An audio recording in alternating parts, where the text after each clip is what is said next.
Video game franchises must constantly reinvent themselves. The Legend of Zelda, of course among the most acclaimed and influential series of all time, is today known just as much for its engaging combat and intricate puzzles as it is for the wide range of aesthetics and experiences it contains. Across its history, Zelda has bounced between sharply distinct art styles and design philosophies, to the point where its penchant for change is a core aspect of its reputation.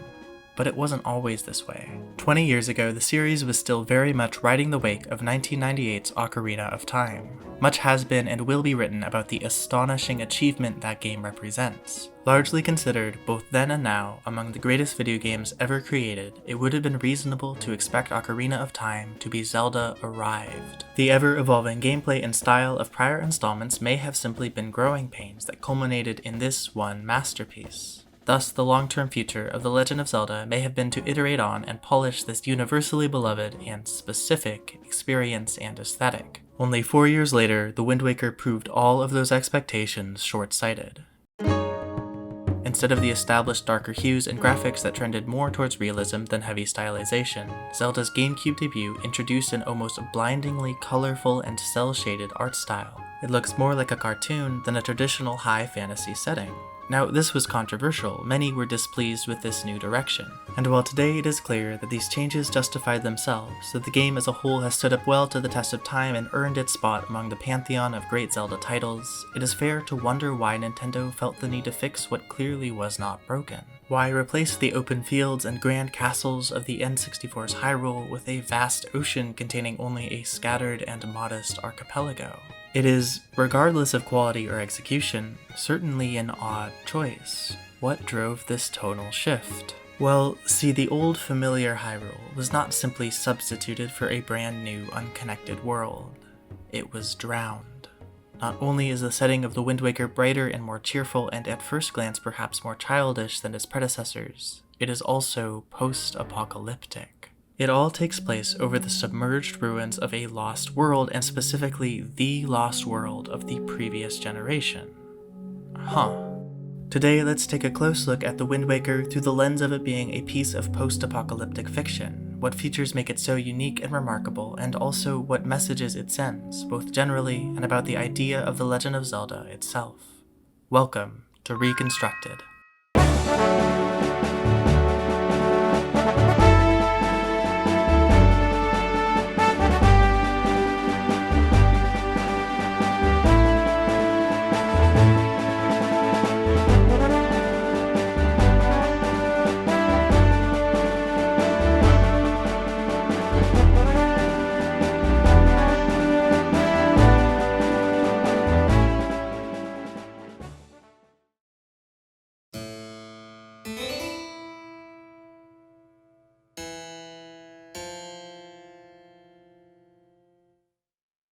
Upon starting a new game, the player is presented with a prologue.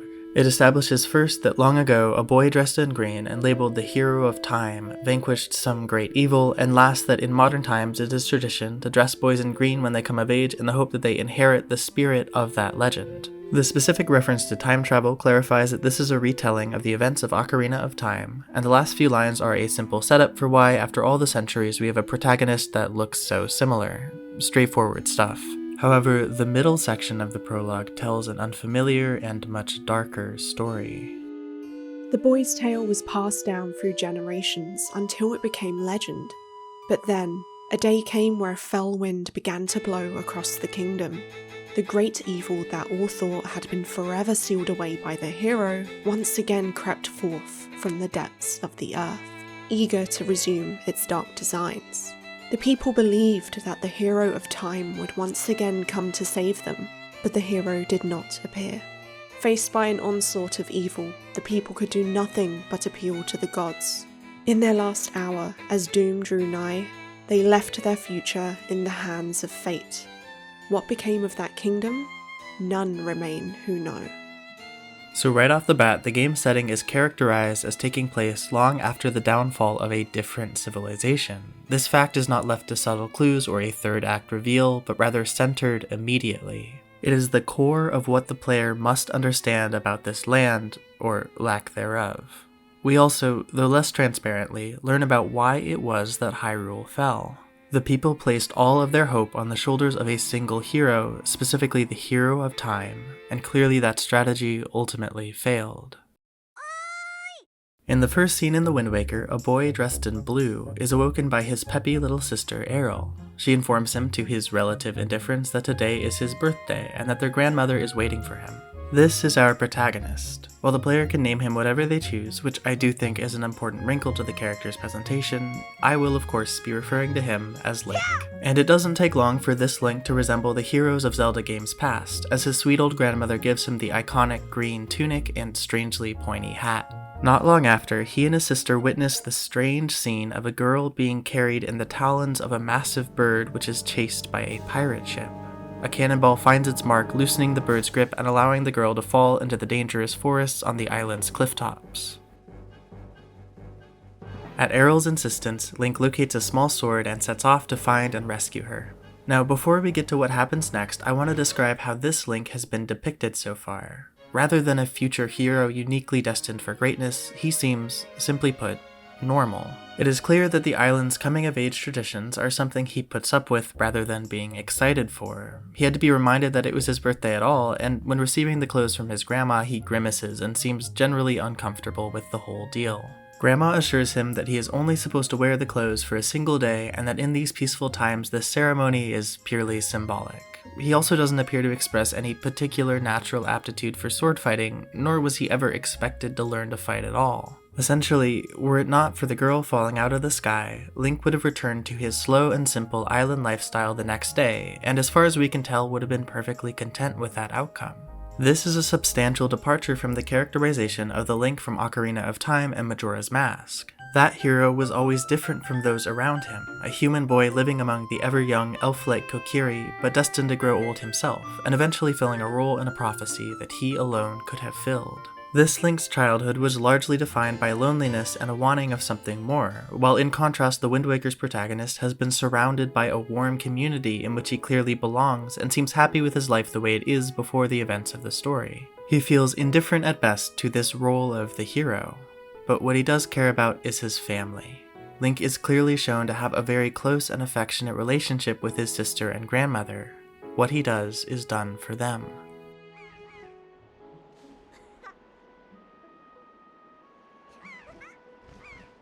So it is, of course, world-shattering to Link when that giant bird suddenly returns, swoops low, and snatches Errol away as she was running to greet him. Without a second thought, he rushes forward, sword in hand, but is ultimately helpless to watch as the person who matters most to him is carried off into the horizon. Link now must leave this starting island, must venture into the unknown in order to rescue his sister. The motivation to begin the game's adventure has, for Link, nothing to do with the ceremonial label of hero, and everything to do with his deeply held love for Errol.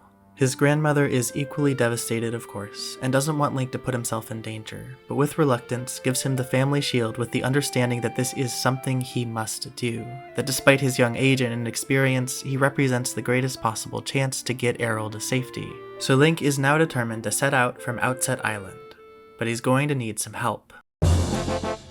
To say Link saved the girl who fell from the sky is generous. Her name is Tetra, and she can fend for herself. Really what happened is the commotion from Link fighting off the bokoblins woke her up, which allowed her to get down from the tree, if clumsily, and walk off fully under her own power. He helped her out, sure, but Tetra is not a simple damsel in distress here. In fact, despite being not much older than Link, she is the captain of that pirate ship. She commands her crew of grown men with authority, cultivating in them a respect for her verging on reverence. And while Link kinda sorta saved her in the forest, she unambiguously saves him, grabbing his hand after he rushes off a cliff. Once everything calms down, she resumes the brash presentation one would expect from a true pirate and curtly dismisses Link's request to come with them.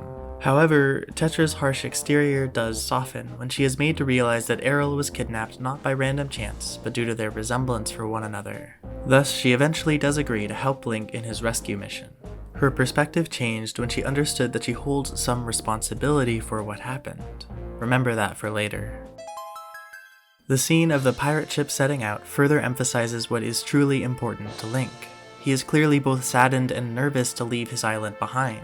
This is not the face of someone who has been waiting ready for some grand adventure, but rather someone who has been, through unfortunate circumstances beyond his control, thrown into a situation he may not be prepared to tackle. Yet still, he is resolute that this is what he must do. And no, he was not prepared for this quest.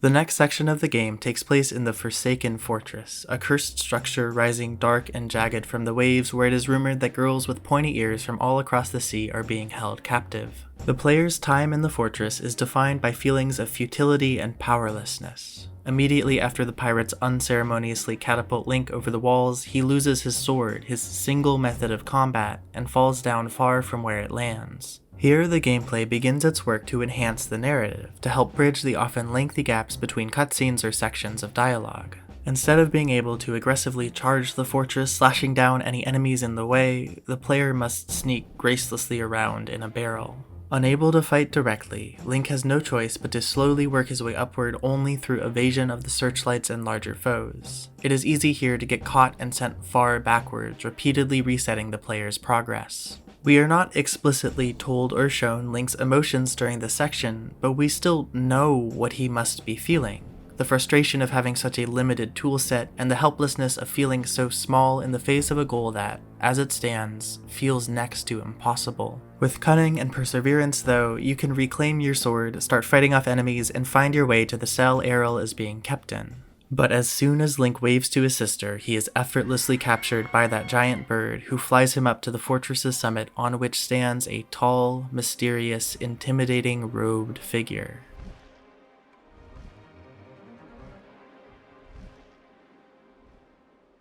Wordlessly, this man motions for Link to be tossed into the sea, much like one would flick an ant off their wrist.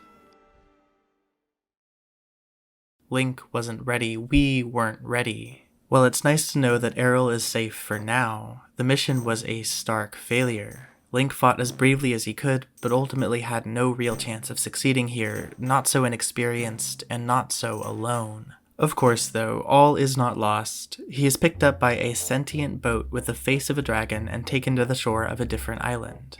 This is the King of Red Lions, the only boat who can speak the words of men. Quickly he expresses a much deeper insight into the state of the world than any other character has shown. He identifies the shadowy figure from the fortress as Ganon. Shocking, I know. But crucially, he also claims to know how Ganon could be defeated. Why would a boat know so many secrets? What is most interesting about this scene is not the exposition, really, but how the King of Red Lions interacts with Link. He is rather patronizing, calling Link surprisingly dull-witted and highlighting what little strength he possesses. The boat clearly does not think highly of Link's abilities, but does recognize the courage he demonstrated by confronting Ganon regardless. He asks Link to reaffirm his conviction to do whatever it takes to save his sister, which he does without hesitation. The King of Red Lions then promises to guide Link across the waves to find the power required to face down Ganon and thus bring Aryll home. But first you have to buy him a sail. Beyond this point, the meat of the Zelda experience begins in earnest. Both characters and themes have been established, primed for later exploration. Our protagonist's strongest feature has already been defined as his courage, which will only grow stronger throughout the game. But also, and I think this is key to understanding the Wind Waker, Link, at least this Link, is not inherently special. He is not remarkably skilled or ambitious, not unique within his community, not prophesied to do great things. He's in this position not by destiny, but because, by chance, he was forced into a situation where he had to act to help someone he loves, and act he did. This is a new kind of hero, and he is exploring a new kind of world.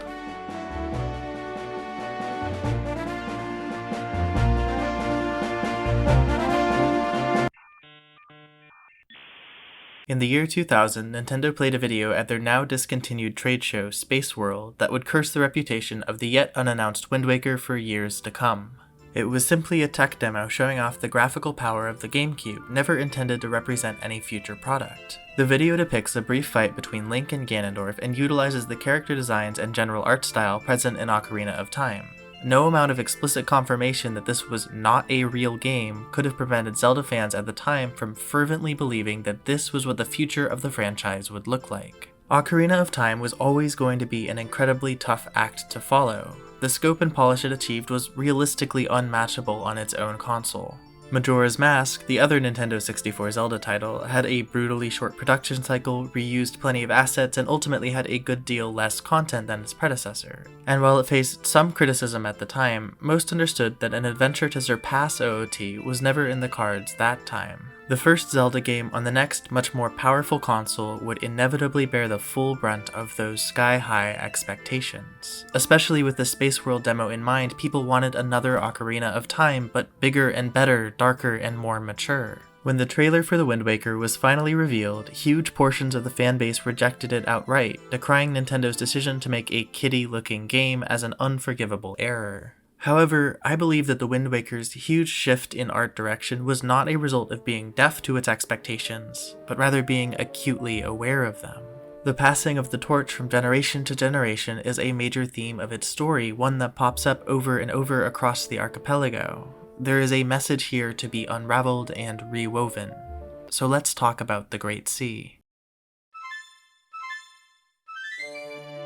Vast Ocean comprises most of the Wind Waker's overworld. Rather than locations of interest being attached to a central hub like the spokes of a gear, the places Link will traverse are spread evenly across the Great Sea's surface. There are 49 unique islands to discover, many of which are optional, but all of which hold secrets and treasures that reward the player for engaging with this setting corner to corner. At first, this world will seem fractured, and in many ways it is, but the more the player explores, the more connections will start to naturally emerge from the chaos. Link's journey is largely about recognizing those hidden connections and then working to make them stronger.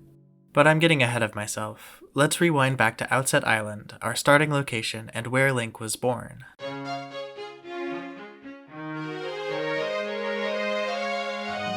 Here, people live simple lives. The few residents all know each other well and form a tight-knit community. Before Link leaves, he has the opportunity to help many of the villagers, from cutting down grass to capturing pet pigs, and learn skills from others, like the sword fighting training he receives from an old warrior named Orca. This serves both as a tutorial and to endear this island to the player, and establish the idea that people helping each other out is what strengthens a community.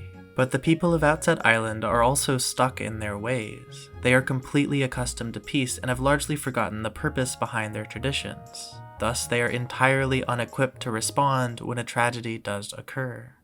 The next town Link visits is Windfall Island, where he has to buy a sail for the King of Red Lions. In comparison to Outset, Windfall is bustling and high-strung, filled with merchants, coffee shops, and schools. Or, well, one merchant, one coffee shop, and one school. It serves as the side quest hub of the Wind Waker, populated by a cast of strange characters Link can interact with. The more people you speak to, the more a general theme emerges. These islanders are self-absorbed. The school teacher is obsessed with jewelry, her students are disobedient and have formed a delinquent gang, the bomb shop owner is charging thousands of rupees more than he should. An obnoxiously rich man actually charges you rupees for breaking his vases, violating all conventions of the Zelda universe, etc. People here are also generally uninterested in leaving the island, in changing their lives in any meaningful way. Multiple characters mention that the winds have rarely been blowing in recent times, and the massive windmill at the town center stands idle. Windfall Island is stagnant. As Link finally sets sail toward the true beginning of his adventure, this is our image of the Great Sea, a massive space dotted with communities that feel, largely, isolated and disconnected from each other. Life is not bad here, but at the same time it is clearly a place where very little happens and change is rare, which may be why the creeping evil of Ganon has been largely unnoticed. Thankfully though, the King of Red Lions knows exactly where to head. The primary objective for the next major portion of the game is for Link to collect 3 sacred pearls from 3 major spirits that live throughout the sea. The first one, Din's Pearl, will be found on Dragon Roost Island.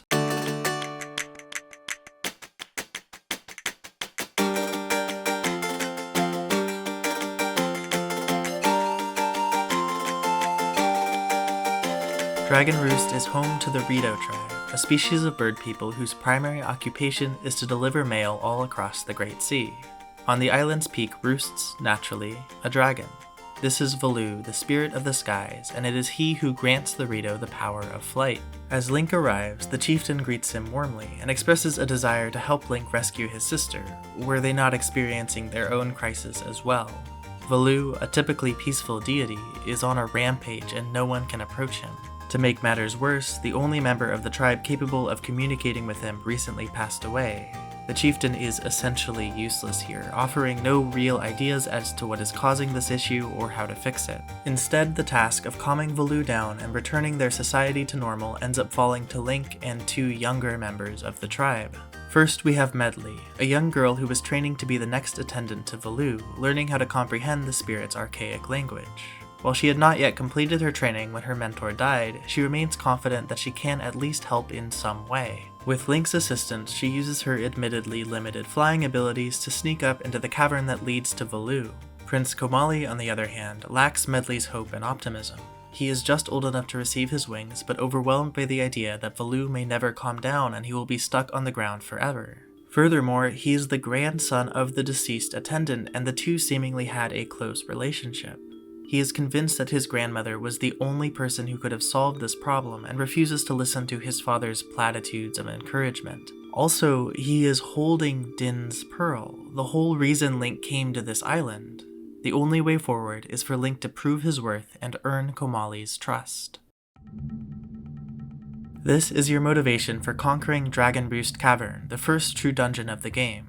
Link works his way up through this sweltering volcano that has become deeply infested with Ganon's minions. Near the top, he finds Medli and frees her from the enemies keeping her captive. In turn, she informs Link of the true cause of Valoo's suffering, a parasitic monster attacking his tail, and gives him the item necessary to defeat it.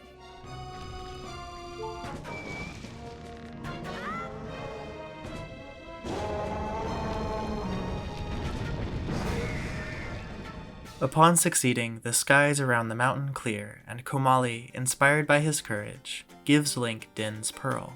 Parallels can be drawn between Medli's experience across this arc and Link's experience when Aryll was kidnapped. Both are very young, thrust into situations they were not prepared for, with the adults in their community seemingly unable or unwilling to even comprehend the problem.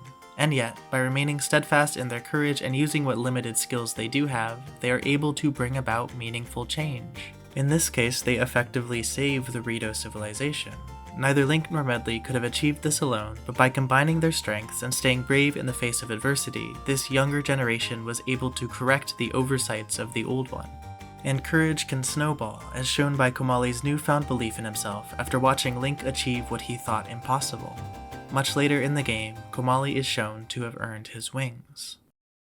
The next pearl will be found in the Forest Haven, guarded by the Great Deku Tree, Spirit of the Earth.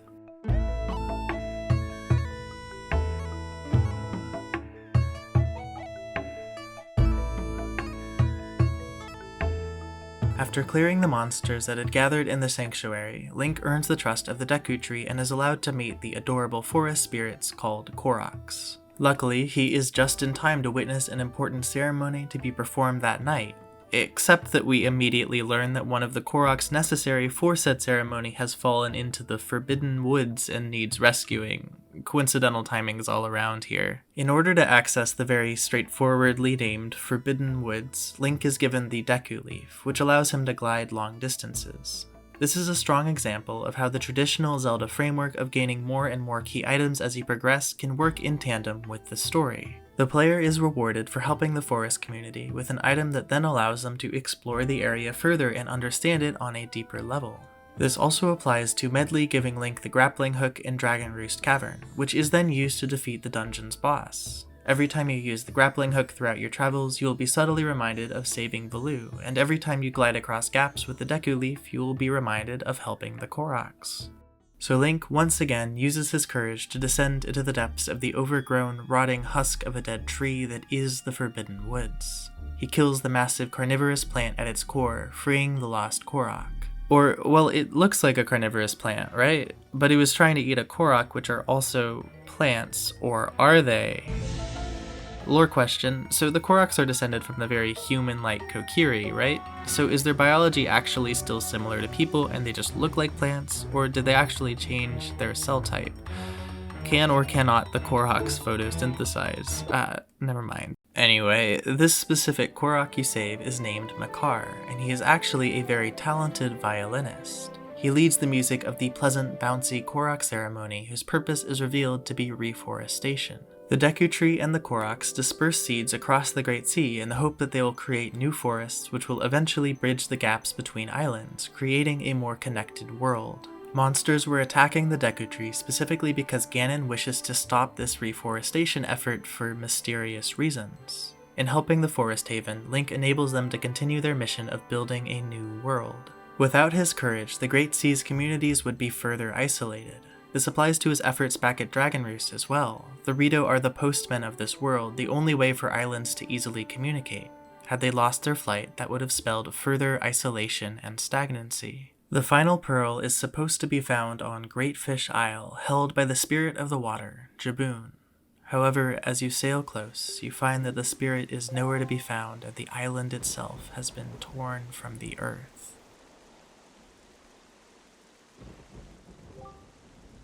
Empty, broken homes and boats are scattered across the decimated land.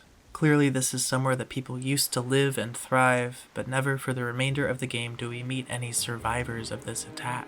Here, the gravity of the situation escalates. Ganon had thus far only been able to send out his relatively weak minions, but now has gained the strength to upend an entire island. Until you locate the final pearl, the Great Sea exists in a state of endless night and perpetual thunderstorm. This story is no longer just about saving your little sister. It may be about saving the world. Thankfully though, you soon learn that Jaboon did escape the devastation and is hiding in a small alcove in the back of Outset Island. With some help from Tetra and the pirates, Link obtains the bombs necessary to access Jaboon's hiding place. After a long and cryptic conversation between the whale spirit and the King of Red Lions, Link obtains Nehru's Pearl and the skies finally clear. So far, I have established the theme of connectedness versus isolation in the Great Sea, but have described the story as if Link were going directly from each major location to the next. That is not how the Wind Waker is played. In reality, a huge chunk of the player's time is spent sailing substantial distances from destination to destination, and it would take a dedicatedly incurious player to ignore all the distractions that pop up in between. There are floating platforms with enemies to conquer, mysterious submarines to explore, and endless treasure to fish up from the ocean floor.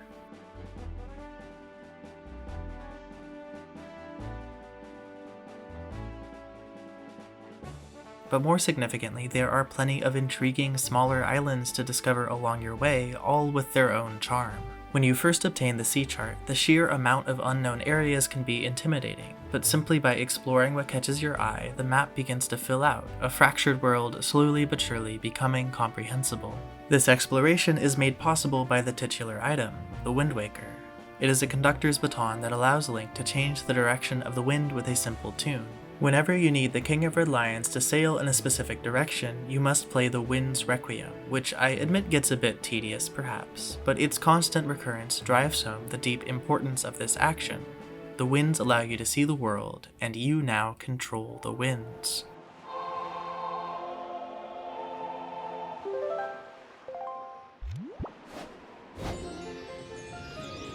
Eventually, the game will start really testing the player on their knowledge of the Great Sea, but for now you are only strictly required to proceed to the next story event. Most players, though, will have already done far more during the intermissions. Collecting all 3 sacred pearls summons the Tower of the Gods to rise tall and ancient from the sea. This dungeon is explicitly framed as a divine test of Link's courage. He has not yet proven his worth as a hero in the eyes of the gods, is not considered inherently worthy of that title. Link must still fight for that recognition. He ascends the cold, hauntingly artificial Golden Tower, helped by the newly learned command melody, which establishes a gameplay mechanic explored further in later dungeons. Defeating the boss earns Link the label of a true hero, and a path beneath the ocean's surface is opened.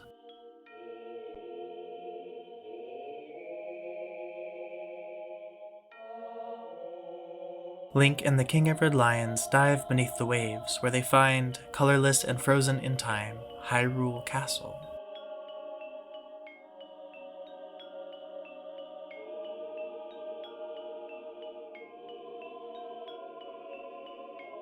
From the design of the statue at its center to the stained glass portraits in its lower chambers, the castle is filled with references to Ocarina of Time. You have not found just any old world, you have found the old world. Here, Link finds the Master Sword, which the King of Red Lions promises is the crucial key to taking on Ganon. We are now ready to return to the Forsaken Fortress.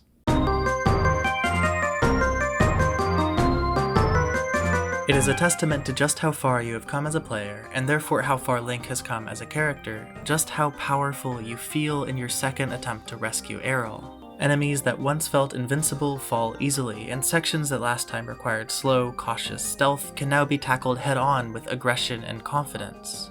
Link returns to the prison cell, this time able to free his sister and reunite with her.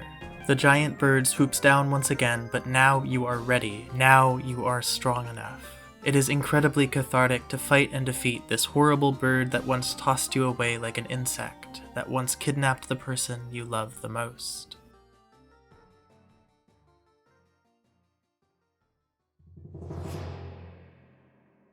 Now Link comes face to face with the master of the Forsaken Fortress. He reveals his name as Ganondorf rather than simply Ganon. He is imposing, but also markedly calm and collected. Ganondorf speaks slowly and intentionally without fear or agitation. Something is not right.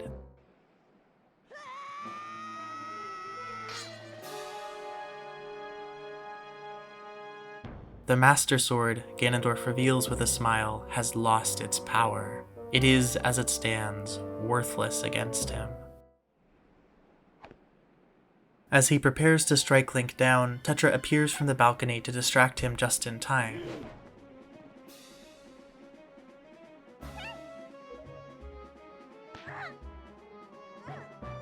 She too is subdued quickly, and Ganondorf is gleeful to discover she apparently possesses a portion of the legendary Triforce.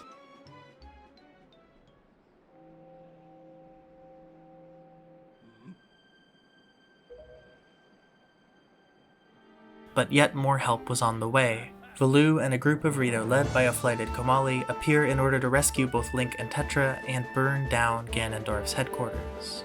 Before Tetra awakens, the King of Red Lions takes them both back to the submerged Hyrule.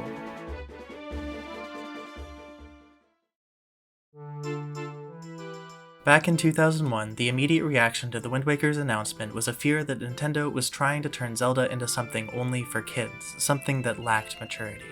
But maturity is not an art style. While the game is, I think, accessible to children, the story is often just as dark as other entries in the series, and its message just as meaningful. Furthermore, in the face of clamorous expectations to live up to an older generation of Zelda, the developers wrote a game that ruminates on how the new generation is expected to surpass the old one and how that progression may be a necessity. The Great Sea is rich with meaning, established both with direct story beats and with how the player naturally engages with the setting.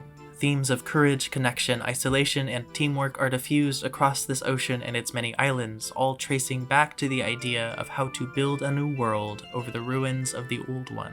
As the story progresses, these themes continue to develop, and we may find an answer yet for why the Wind Waker chose to simultaneously look like a children's cartoon and be a post-apocalyptic story. But first, let's analyze a character whose treatment by the game is strange and almost contradictory to its messaging. Who really is Tetra?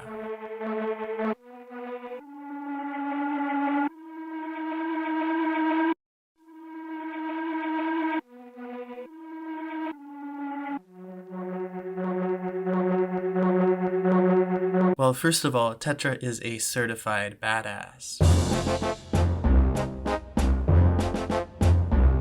Her introduction does, perhaps unfortunately, frame her in that needing to be rescued role that female characters in video games all too often fill. However, from then through the return to the Forsaken Fortress, she is defined by competence, usefulness, and insight rather than vulnerability. As I mentioned, she helps Link out in two crucial ways on Outset Island. First by saving him from falling off a cliff, and second by escorting him to the fortress. Their next encounter, though, during the endless night after the destruction of Great Fish Isle, is initially presented as adversarial, after a postman warns Link that some pirates are after Nehru's pearl as well. When Link locates them, it is clear that while the crew is only interested in the pearl for its potential value as treasure, Tetra herself is motivated differently.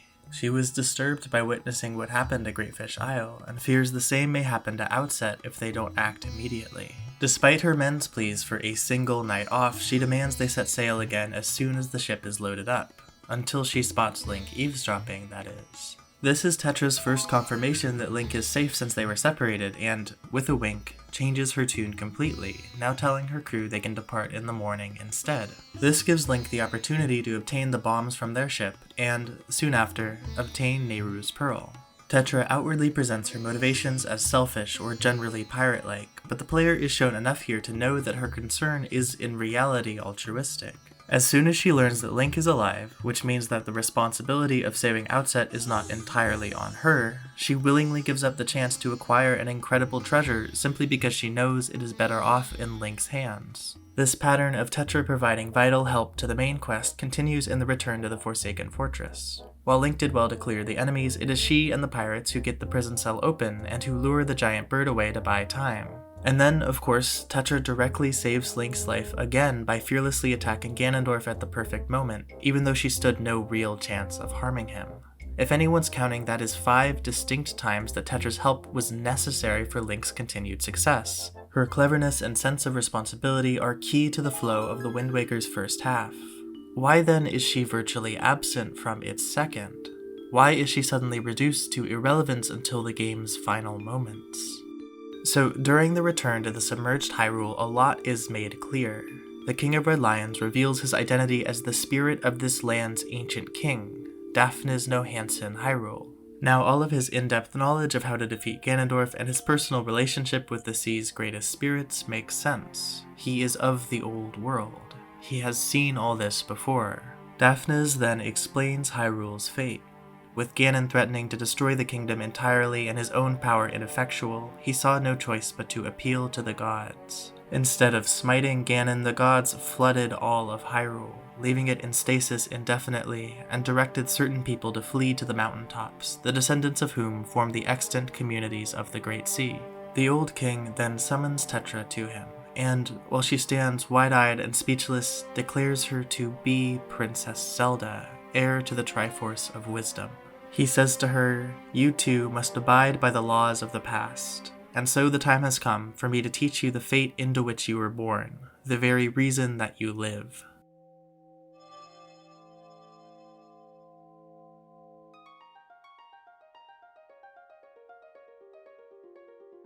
Tetra is then transformed.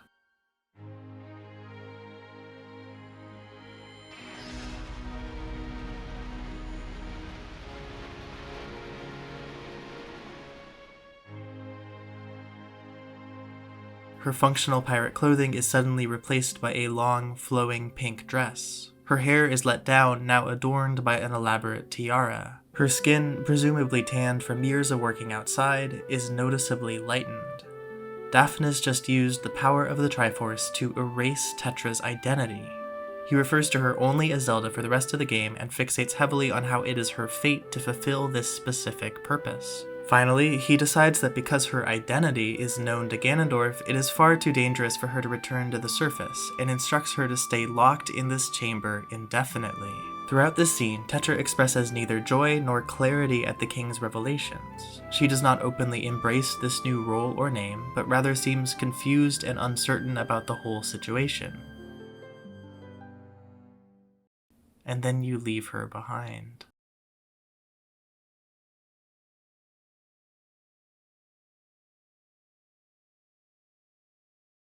For the remainder of the game, the pirate girl who had always been so important to the story's progression has absolutely no bearing on what occurs. Daphnes, in transforming Tetra into Zelda, removes the agency of a character who has thoroughly demonstrated her skills in forward thinking and decision-making. Link could not have made it this far without Tetra, so why take her out of the picture?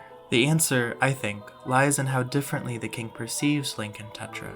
While he sees Tetra as someone who is bound by fate to this conflict, and therefore bound to act in a specific way, Link is still, to him, a useful civilian. In fact, none of the powerful spirits recognize Link as any sort of one-of-a-kind hero. In some of the King of Red Lion's conversations with the other spirits, the idea of Link not being special is central. They all recognize that our Link is not the hero of time, and that while he may be helpful, they would prefer if they were working with the real thing. Even after his successful trial in the Tower of the Gods, Daphnes apologizes to Link for having to involve him in these affairs. The result is that Link, and not Tetra, is allowed to forge his own path. Because Daphnes does not funnel him into a specific role or behavior, he has the freedom to develop his own unique brand of courage and heroism that fits this new world best. And what's even more frustrating about the king's decision to essentially imprison Tetra is that she was already doing a good job of fulfilling her purpose, just in her own way. She clearly took her mother's dying wish for her to protect the Triforce seriously, even though she did not know precisely why. The decorations in her quarters and her recognition of the Master Sword prove she has some knowledge of the old legends, if incomplete and ignorant to her own position within them. Her deep understanding of the Great Sea allows her, multiple times, to make quick decisions that save people's lives. This is to say, Tetra was developing her own unique brand of wisdom that fits this new world best. But Daphnes, attached to the image of what wisdom used to be, just isolated her in a cage. There is still a lot of the Wind Waker left to play. Link has to restore power to the Master Sword, which will require visiting 2 more dungeons, and then reunite the 8 scattered pieces of the Triforce of Courage. There are many hours of gameplay between when Tetra is transformed into Zelda and when we next see her during the game's final boss sequence. It is disappointing to see who is in my opinion the game's most interesting character treated like this. But there is meaning to be found in this choice, and it has a lot to do with the post-apocalypse. Daphnes no Hansen Hyrule was the king of a world that died. While his intentions always seem pure over the course of the game, he is still someone we know to have failed catastrophically in the past. And he has already made major errors in the present, not knowing that the Master Sword had lost its power, or that restoring time to Hyrule would also strengthen Ganondorf. He is of the old, failed world. It should be then no surprise that locking Tetra up for her own safety was an incredibly crucial mistake. There is no one named Zelda in The Wind Waker.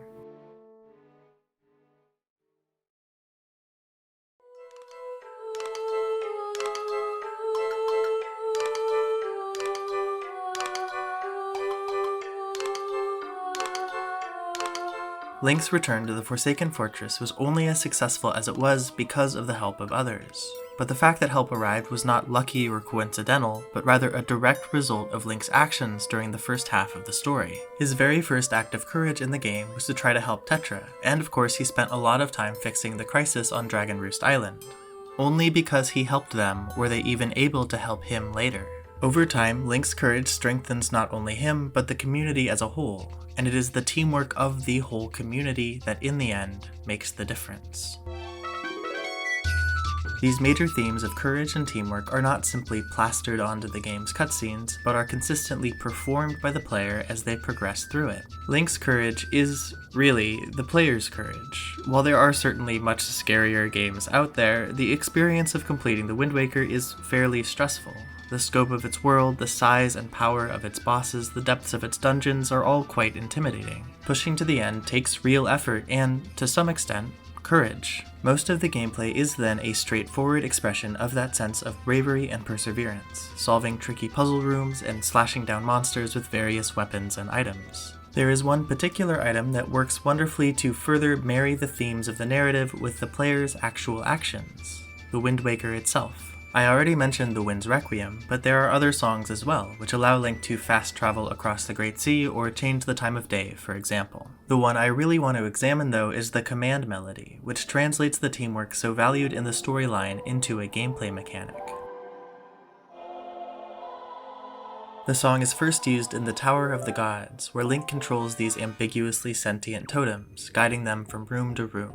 Where the command melody really shines, though, is how it is utilized in the second and third to last dungeons in the game, the Wind Temple and the Earth Temple. So as it turns out, the Master Sword can only retain its power to repel evil with sustained prayer to the gods.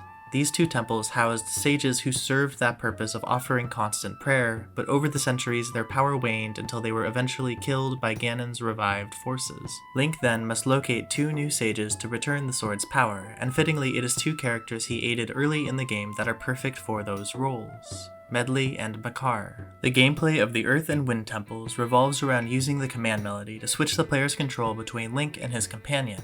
Solving puzzles in the Earth Temple requires Medley's flight and using her harp to reflect beams of light. Similarly, in the Wind Temple, Makar's ability to plant trees and ascend large vertical distances on his own is essential to progress. These two young sages have a unique responsibility on their shoulders. They were always destined by bloodline to become sages should the need arise. However, neither was aware of this duty before Link played a special melody he learned from the spirits of the old sages. Medley in particular is thrilled to understand for the first time that there is actually something she can do to help save the world. All this is to say that Link and the sages needed one another, that neither could have accomplished their goals without the other.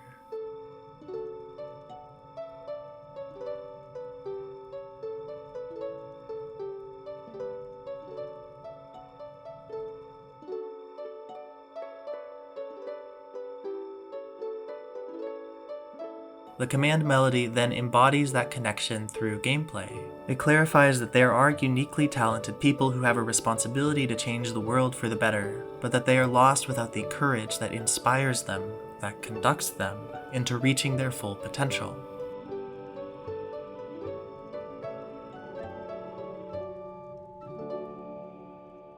And that courage can come from anywhere. The final task Link must complete before confronting Ganondorf is to reassemble the Triforce of Courage, which has been shattered into 8 pieces and scattered across the Great Sea. Here is where the Wind Waker really demands exploration of and engagement with its setting from the player. Each shard of the Triforce has a corresponding chart revealing its location, which themselves are hidden in a wide variety of difficult-to-reach locations. Depending on how thoroughly the player has already been investigating the various islands, this section of the game may be a breeze or a complete slog. Finally, deep knowledge of the ocean and its archipelago and the concealed connections that exist across it is strictly necessary. For example, one of the Triforce charts is hidden on a ghost ship that appears nightly in different locations depending on the phase of the moon. The player may have stumbled upon it multiple times by chance and thus been primed to grasp the game's subtle clues on how to find and board it, or they may have never run into it at all and then are at a total loss as for what to do.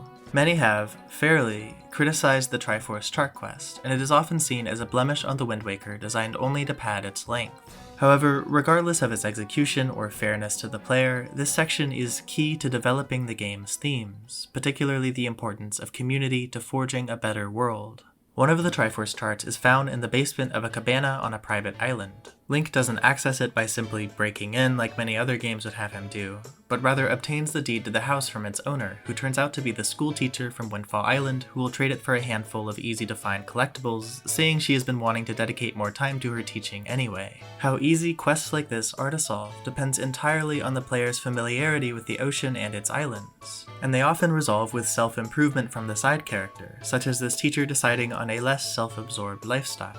The question of why she is so loaded in the first place and why she has several zombies in her crawl space is for another kind of video. Side note, the Wind Waker's incarnation of the re-dead enemies might scare me more than any other.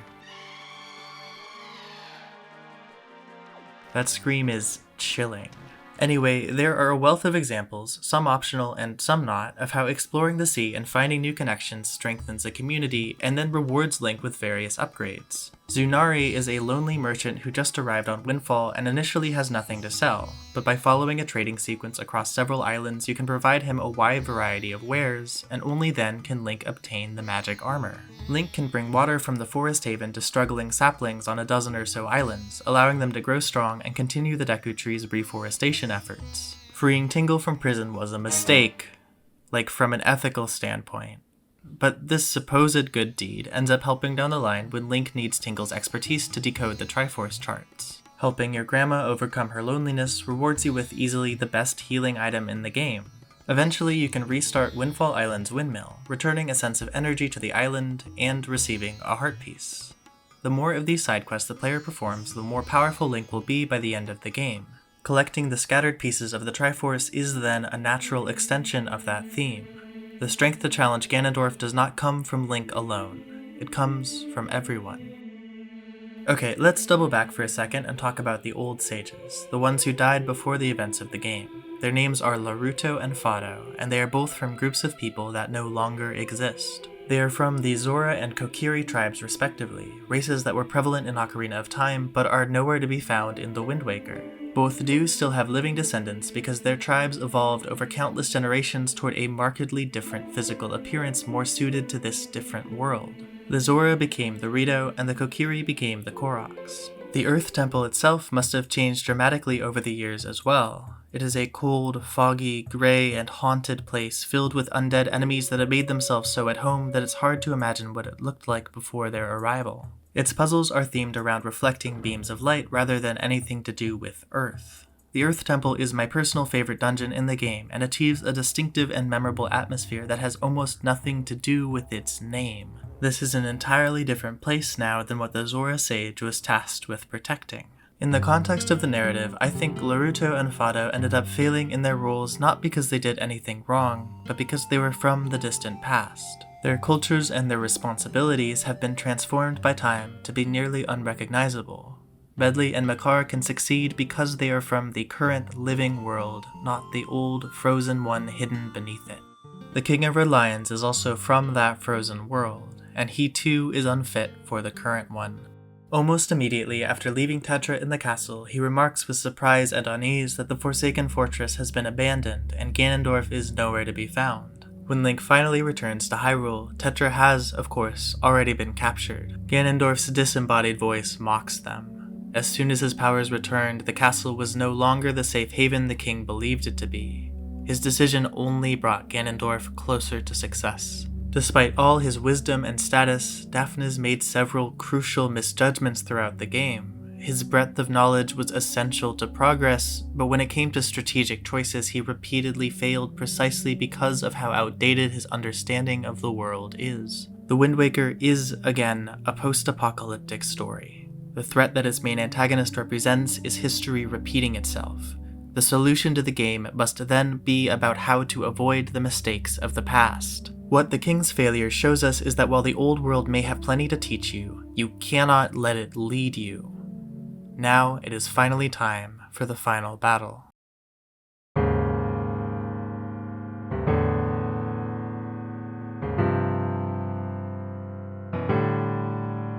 Ganon's different iterations across the Zelda series have a wide range of personalities and motivations, from the brash and confident warlord of Ocarina of Time to the mindless force of nature you see in Breath of the Wild. The Wind Waker's depiction of this character is, by comparison, surprisingly subdued. He is not overtly malicious or sadistic, and when he speaks calmly and poetically. When Link first reaches him in his tower, this is how he talks about his perception of the Great Sea. So many pathetic creatures, scattered across a handful of islands, drifting on this sea like fallen leaves on a forgotten pool. What can they possibly hope to achieve? Ganondorf's plan is to use the power of the completed Triforce to restore Hyrule to its former glory, but with him as its ruler, effectively erasing the world that has formed on the surface. The entire setting of this adventure, which we know to be vibrant, full to the brim with life and potential, is to him just a stagnant and worthless puddle. After Link defeats a massive, terrifying puppet version of Ganon, he climbs up to the game's final location, the very roof of this dark tower. Here, Ganondorf recalls his past and what motivated him to become the villain he is today. He says, "My country lay within a vast desert. When the sun rose into the sky, a burning wind punished my lands, searing the world. And when the moon climbed into the dark of night, a frigid gale pierced our homes. No matter when it came, the wind carried the same thing, death. But the winds that blew across the green fields of Hyrule brought something other than suffering and ruin. I coveted that wind, I suppose." Ganondorf was driven by envy. Despite all his growth, Link by himself is still no match for the Warlock, and without breaking a sweat, Ganondorf steals the Triforce of Courage from him. The full power of the gods is now nearly in his hands.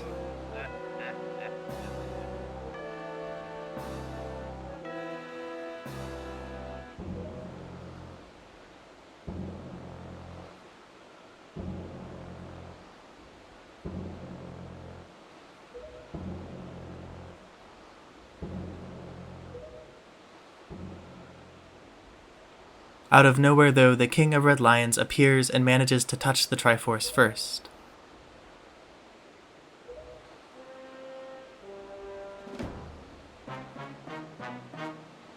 The king, too, is deeply fond of the old world, long attached to the idea of restoring his former kingdom. But finally now he recognizes that its time has passed, and, selflessly and courageously, he wishes instead for its destruction. He wishes for Link and Tetra and the entire population of the Great Sea to have a future.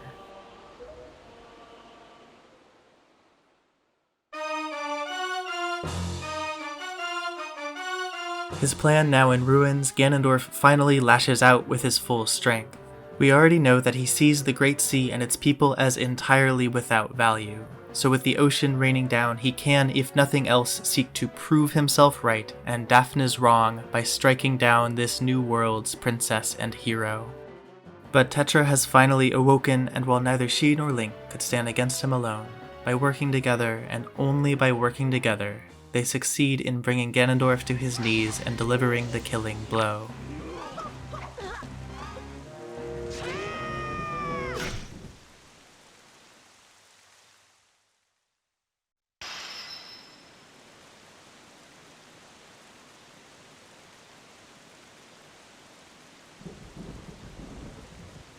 As he dies, he whispers that the wind is blowing.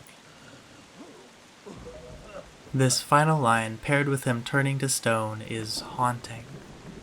To me, it means that in his final moments, Ganondorf realized his short-sightedness, realized he was wrong to believe there is no hope left for the future. Wind is, obviously, a recurring motif of the Wind Waker. It pops up not constantly, but consistently enough throughout the game to strike me as symbolic, its importance then crystallized by how much Ganondorf fixates on it in his final moments. For the bulk of the game, the wind is a good and welcome thing. Returning wind to the dormant windmill is equated with reviving the island itself from its stagnation.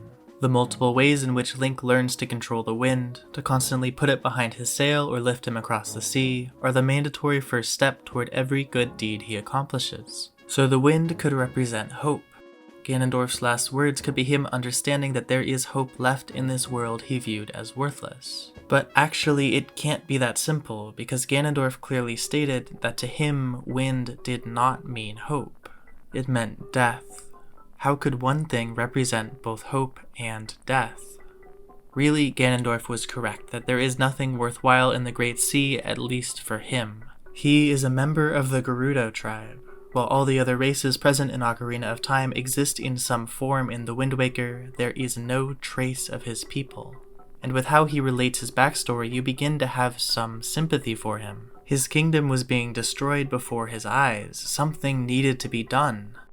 The core of what makes Ganondorf the antagonist of this story is then his failure to recognize something the player has proven over and over again to be true. The winds can be changed. He believed that the wind could only carry death and turn to envy, ultimately destroying both what he was envious of and his own kingdom and people in the process. In the end, wind represents neither hope nor death, but the concept of change itself, and what that change carries can be determined by how precisely you respond to it. After Ganondorf is defeated, and as Hyrule is being buried beneath the sea, the king expresses to Link and Tetra his regret for leaving them such a broken world. Tetra tries to convince him to come to the surface, saying that they can yet find new land, build a new Hyrule. Daphnis declines. That land, he says, will not be Hyrule. It will be your land.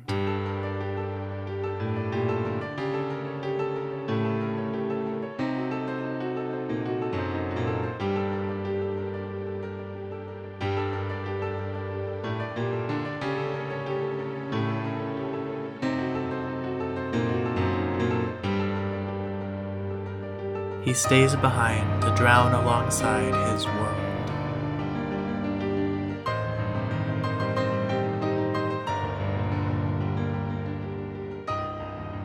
The Wind Waker has a message for the new generation. The old world will fail you, will leave a nightmare on your shoulders that you have no choice but to face. And no, it is not fair that such a situation is placed on you, yet still it is paramount that you act, and that you act correctly. You must reject both stagnation and a return to the old ways, and instead forge a unique new path that fits you best, paved not by some singular hero, but by a broader community defined by teamwork and connectedness. But above all, you must act not out of envy or despair, but out of courage. Several spirits throughout the game address Link as the Waker of the Winds. The Wind Waker is not the baton itself, but rather whoever is holding it. As I've established, Link to some degree represents the idea of courage, and Wind to some degree represents the idea of change. In turn, courage and change together is what creates hope. With all that in mind, and the explicit confirmation that Link is the Waker, the very title of the game can be translated into this simple sentence: Courage awakens hope.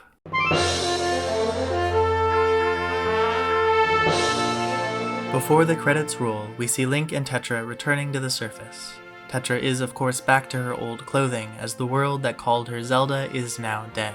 They are picked up by the pirate ship, which has on board all the members of the new generation that made this victory possible.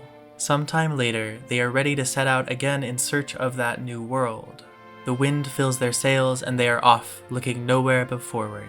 At the end of the dock, Aeril is waving to Link. After everything, still what he does is done for her.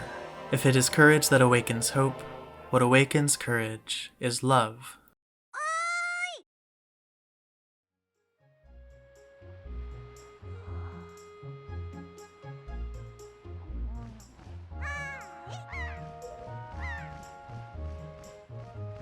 Many Zelda fans from 20 years ago would be shocked if you told them just how warmly the Wind Waker is viewed today.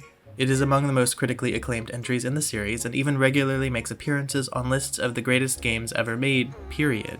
The Zelda fandom by and large adores it to this day, the initial reactions to its style and presentation now just a faint, slightly embarrassing memory. That is not to say that the game is perfect, it's not, but its strengths seem, for most people, much more memorable than its weaknesses. The purpose of this video was not to declare this game to be secretly the best Zelda or the smartest Zelda. As much as I appreciate its core message, it is at best not incredibly deep. No, my goal was just to re-examine the game, to try and figure out why it is so thoroughly lodged in my brain, why I think about it more often than the other equally phenomenal games in the series. The Wind Waker remains interesting to discuss so many years later, not just because of the quality of its execution, but also because I think its subject matter has turned out to be more relevant than ever.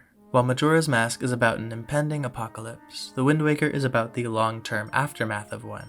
So as our real-world sea levels begin to rise, and no one in the old power structures is seeming willing to do what is necessary to prevent catastrophe, it is stories such as these that remain magnetic.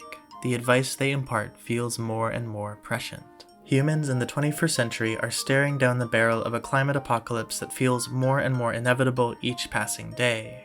Media that argues that, even if the worst does occur, there will always still be hope can be encouraging or even necessary. However, I am not trying to say that this game was explicitly intended as a metaphor for climate change or anything as specific as that.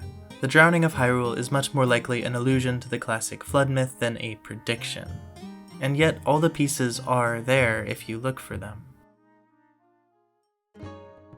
The Wind Waker was a game designed to stay ahead of stagnancy. Its innovative art style and fresh take on the Zelda formula was not fixing what wasn't broken, but fixing it before it broke. Nintendo made the bold, risky, proactive choice to reinvent their most prestigious franchise before anyone was even asking them to. They simply were not going to let it grow stale. In spite of this risk, or more likely because of it, the resulting game is today a time-tested masterpiece. The Wind Waker contains in its writing the argument for its own existence. It shows exactly why there is no value simply in standing still, exactly why the new generation must do much more than emulate the old one. Constant reinvention is the only thing that creates a future.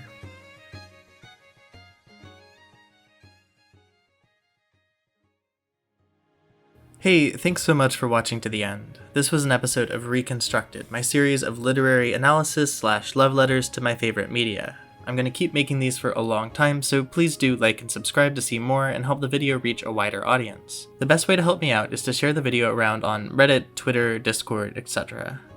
And what did you think of my interpretation of The Wind Waker? Did I miss anything important? Do you have a different view on it entirely? Let me know in the comments, especially if you disagree. I will try to respond to just about any comment that engages honestly with my work. Finally, I have a Patreon. Every drop of support means so much to me, and I want to eventually build it into a unique community, but for now you will mostly get semi-regular updates, early access, and your name at the end of each video. Thanks again for watching. I've been Skyehoppers, and I'll see ya in the next one.